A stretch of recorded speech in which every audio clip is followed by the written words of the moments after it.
Exclusiva. La razón oculta de la bronca entre Ande y Kerem que nadie vio venir. Madre mía, la que se ha montado con estos dos.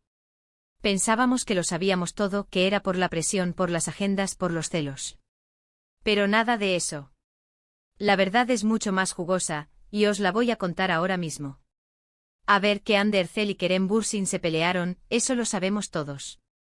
Las redes explotaron, los fans enloquecieron, se decía de todo. Que si él se pasaba de listo, que si ella estaba agobiada. Un clásico de Hollywood, vamos. Pero, ¿y si os digo que todo eso era una cortina de humo? Sí, como lo oís. Para ser honestos, yo también me lo tragué un poco al principio. Es lo más fácil de pensar, ¿verdad? Que la fama, que el estrés de rodar series que petan en todo el mundo. Eso desgasta a cualquiera. Pero investigando un poquito, hablando con gente que sabe, he descubierto algo que os va a dejar con la boca abierta. Lo que yo creo que está pasando es que el verdadero conflicto venía de algo mucho más personal. Sí, escuchadme bien. Se rumorea, y ojo que esto no sale en las revistas oficiales, que Kerem tenía planes para el futuro que incluían a Ande de una forma muy seria.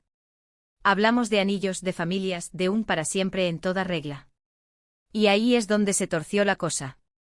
Muchos dicen que Ande, siendo tan joven y estando en la cima de su carrera, no estaba preparada para dar ese paso. Y ojo, tampoco la juzgo. ¿Quién se casa con 20 y pico años cuando tienes el mundo a tus pies? Pero, ¿y si la cosa no fue tan simple como un no estoy lista? A mí me da que Kerem se sintió, digamos, decepcionado.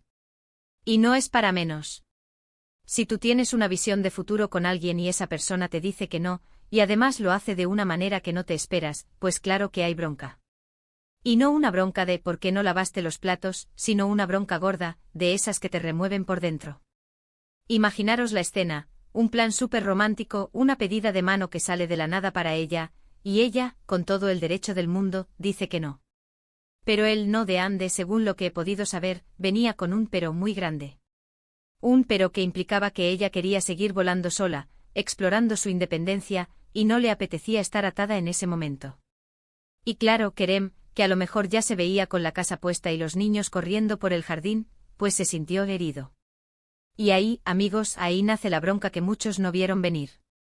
No fue por un tercero, no fue por un malentendido tonto. Fue por dos visiones de futuro completamente opuestas que chocaron de frente. Lo que más me intriga a mí es cómo de profunda llegó a ser esa decepción por parte de Kerem. Porque si él de verdad se imaginaba un futuro con ella, y ella le soltó un hasta aquí hemos llegado en ese tema, pues es normal que haya habido un distanciamiento. Y el distanciamiento se puede disfrazar de muchas cosas, que si trabajo, que si amigos. Pero la raíz es esa. Ahora la pregunta del millón es, ¿han superado esto? ¿Está Ande dispuesta a reconsiderar sus planes, o Kerem a aceptar que el para siempre de ella es diferente al suyo? Porque si esto fue un no rotundo, y Kerem sigue con esa espinita clavada, la reconciliación en plan pareja es complicada. Es que pensadlo bien. Si un día te encuentras con la persona que crees que es el amor de tu vida, y le propones dar un paso gigante y te dice que no, no porque no te quiera sino porque no quiere eso asterisco, pues te deja tocado. Y si encima ambos sois dos estrellas mundiales con agendas de locos, pues más difícil todavía. Y ahora, la pregunta que os lanzo a vosotros, que sé que tenéis vuestras teorías, ¿creéis que esta razón oculta es la que realmente provocó la ruptura, o sigue habiendo algo más que se nos escapa?